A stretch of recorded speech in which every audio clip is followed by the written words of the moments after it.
Bonjour, dans cette vidéo aujourd'hui je vais vous parler de sophrologie et de gourouisme. Ça ne va peut-être pas vous plaire, mais tant pis, c'est pas grave. Depuis plus de 27 ans maintenant que je pratique la sophrologie, je rencontre régulièrement des gens qui aimeraient qu'en tant que sophrologue, je leur dise comment faire, de quelle manière, quoi penser, quoi dire, comment agir, à quelle heure, pourquoi. Pourquoi ça marche comme ci, pourquoi ça marche comme ça. Enfin bref, que je leur apporte toutes les réponses à leurs questions, à leur fonctionnement délétère, à leur non-savoir-faire, à leurs difficultés.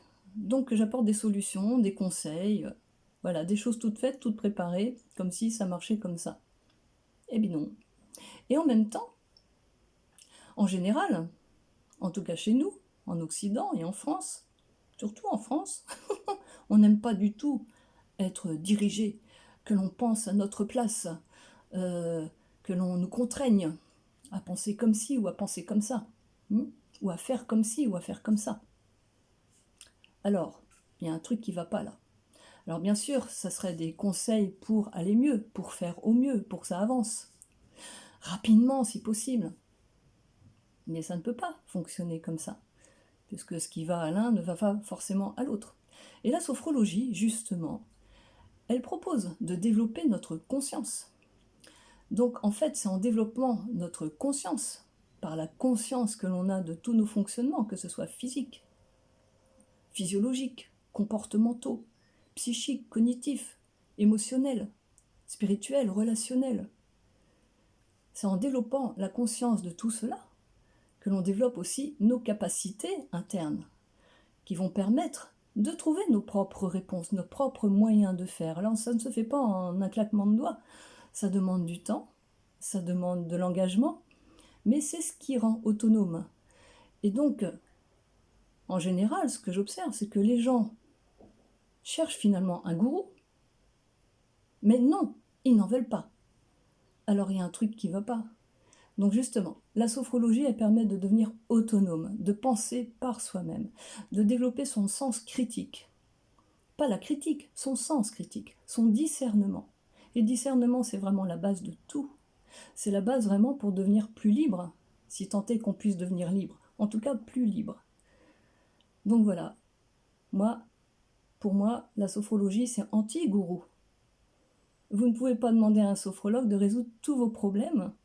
Et si vous avez envie de développer par vous-même vos capacités internes à vous défendre, à vous poser, à vous recentrer, à trouver vos propres solutions, vos propres ressources internes, la sophrologie est vraiment faite pour cela.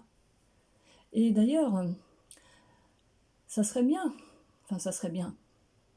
je pense que c'est tout indiqué pour les enfants et les adolescents, justement pour développer aussi leur capacité à penser par eux-mêmes, leur sens critique, leur discernement, pour ne pas se laisser embringuer, embrigader, gourouiser, pour développer leur propre capacité d'autonomie.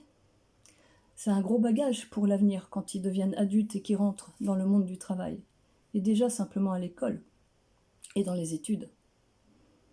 Voilà ce que j'avais à dire à propos de la sophrologie et du gourouisme. Donc, à vous de prendre vos propres rênes. Et la sophrologie, elle aide à ça.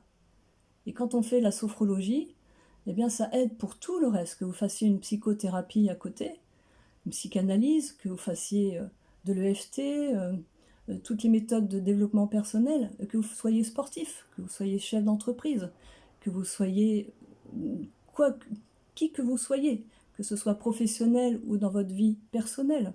De toute façon, la sophrologie développera vos potentiels. La pratique de la sophrologie assidue développera vos potentiels pour être de plus en plus juste avec vous-même, de plus en plus aligné, de plus en plus cohérent, de plus en plus congruent.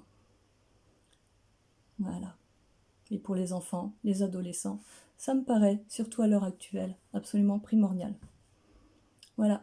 Donc bah écoutez, il n'y a plus qu'à. Après, c'est une question de timing, c'est à chacun de voir quand c'est juste pour lui ou pour elle.